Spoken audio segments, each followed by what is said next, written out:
You are 20 years old, and a clerk is measuring you against a wall. Reach 5 feet 1 inch, and you belong to Napoleon.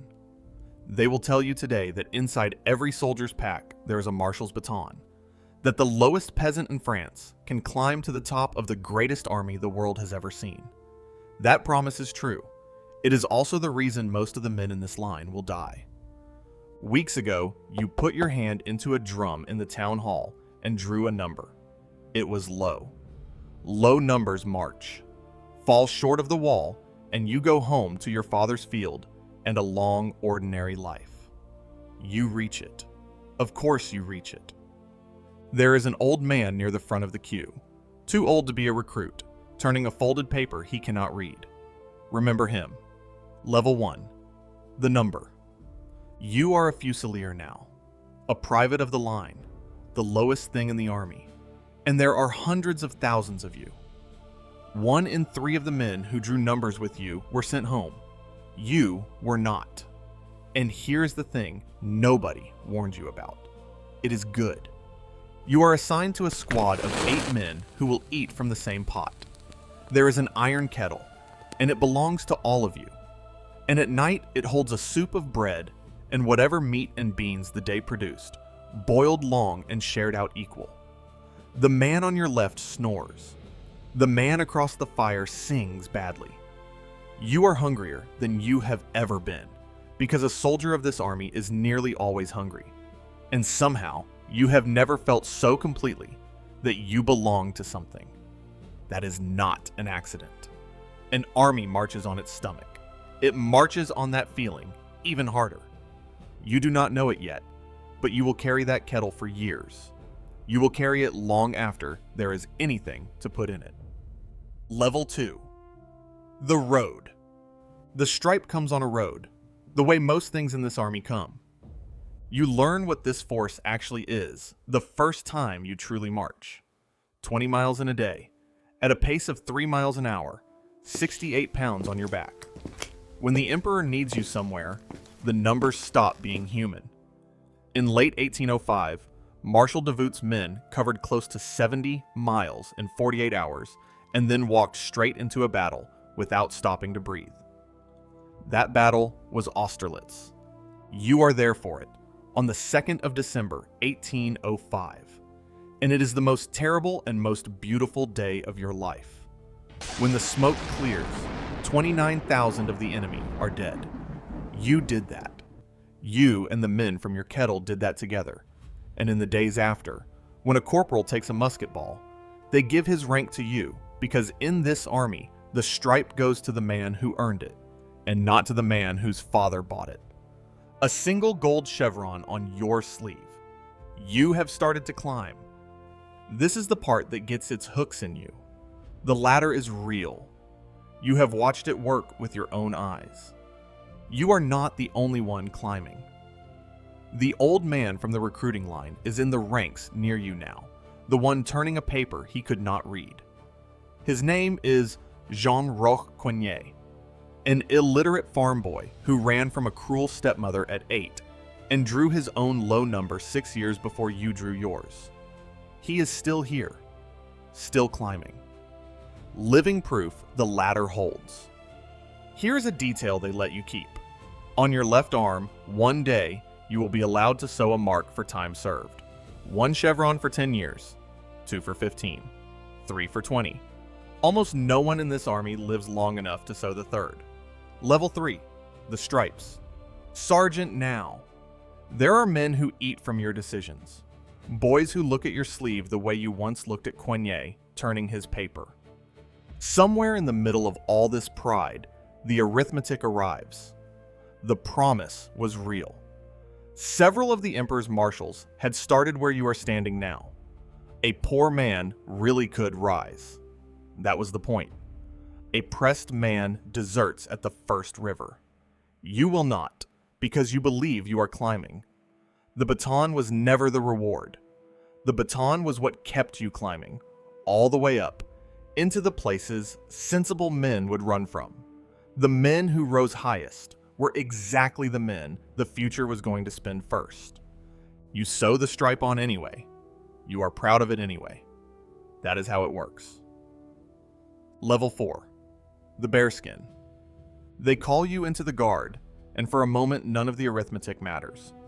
The Old Guard is the top of the mountain for a man born as low as you.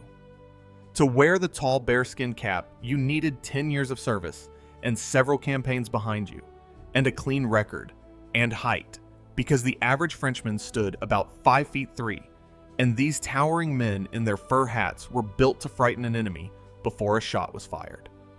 The pay is better. The rations are better.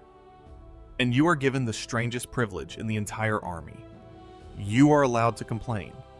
You are allowed to grumble out loud about the mud and the cold and the marching, even in front of your officers, even sometimes to the face of the emperor himself, and he will only smile because he loves you and lets you get away with it. It is why they call you all the grognards, the grumblers. No other soldier in France could say a word of it without being flogged. He knows your name. That is the thing that undoes you. This small, terrible man walks among the fires at night and remembers who you are and what you did at which battle. And he sits down and shares your soup, and you would walk into the sea for him. The average man in your unit is 35 years old, in an age when a great many Frenchmen never saw 30 at all. You have survived long enough to become old inside the youngest, hungriest, most dangerous ambition in Europe. Coignet is here beside you. He made corporal at last, against the rules, illiterate, and then somebody finally sat him down and taught him his letters at the age of 31. He holds his paper now and reads it slowly, his lips moving. You do not yet know how few grognards live long enough to read. Level 5. The River. In the summer of 1812, 600,000 of you march east into Russia. It is the largest army the world has ever assembled. You will remember the size of it because of how little of it comes back. The Russians will not stand and fight. They retreat, and they burn everything behind them, the crops, the villages, the city of Moscow itself, until you are standing in the ashes of a capital with nothing to eat and winter coming. So you turn around and start the long walk home, and the walk home is where the army dies. Not in battle. The cold takes men. Hunger takes men. And something worse than either moves through the ranks. Your kettle is still on your back. There has been nothing to put in it for a long time. Of the 47,000 men of the Guard who crossed the Niemen River going in, fewer than 1,000 would cross it coming out. At the end of November, you reach a half-frozen river called the Berezina, and the bridge is gone, and the Russians are closing from 3 sides. Then something happens that you will not have words for. General Eblé's engineers, his pontonniers, walk down into that river, into water clotted with ice in the killing cold, and they stand in it and build 2 bridges with their hands and their bodies so that the rest of you can cross. Of roughly 400 of them, about 40 will live. You walk over a bridge held up by dying men, and you do not stop, because stopping is death. And behind you, the far bank is black, with thousands who did not make it across in time. On the 29th of November, they set the bridges on fire, with thousands still on the wrong side. You keep walking. Behind you, the far bank is a sound you will not describe for the rest of your life. In France, from that day to this, the word Berezina simply means catastrophe. The lice on your coat are killing more of you than the Russians ever could. Even now, historians argue over exactly which fever did it. 200 years later, when scientists open a grave of your comrades near Vilnius, your own teeth will still be trying to tell someone what killed you. Level 6, Finale. You made it out. Most did not. Coignet lived. That is the ending almost no one gets. The illiterate boy who could not read his paper fought 16 campaigns and 48 battles, and was never once wounded, and he learned his letters, and he grew old, past 80, and he sat down in a small town and wrote the whole thing into a notebook. Every fire, every march, every name. It is one of the only reasons a boy measured against a wall in 1805 is not completely forgotten. If this one stayed with you, subscribe and drop a like. There is more of this coming. Here's the part that is also about you. Almost everyone is climbing something. Almost no one is shown the arithmetic under the promise until they are already high up. You climbed because you believed the ladder was yours. The ladder was the army's.